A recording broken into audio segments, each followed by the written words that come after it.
Now we move into one of the most important concepts in process costing, equivalent units of production.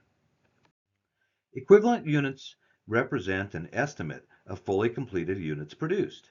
In process costing, some units may be partially completed at the end of the period.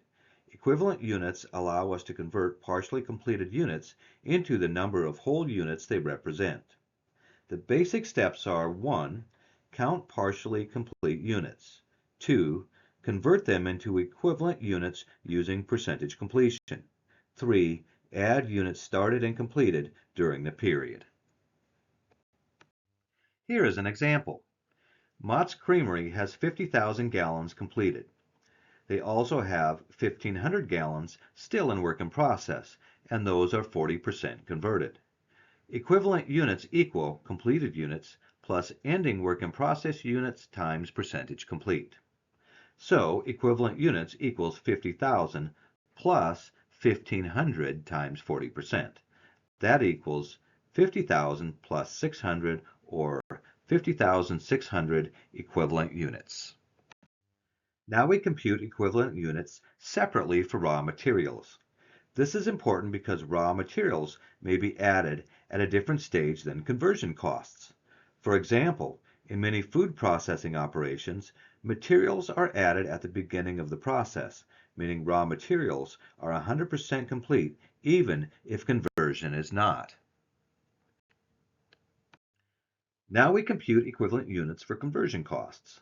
Conversion costs include direct labor and overhead. Conversion costs are usually added evenly throughout the production process, so conversion equivalent units depend heavily on the percentage complete of ending work in process.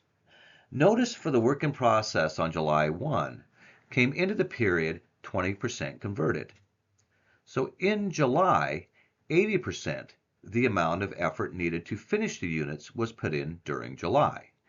And for the units in process on July 31st, they were at a 40% completion stage, meaning that 40% of the effort was put in during July. Now we compute equivalent units for Berry frozen foods using the FIFO method. Berry adds all direct materials at the beginning of the process, so all units started and completed, as well as ending work in process, will be 100% complete for materials. However, conversion costs are added proportionally. So we compute equivalent units separately for material and conversion. Pause here and work through the activity. Once you've finished, check your answers with the solution provided in the back of Chapter 4.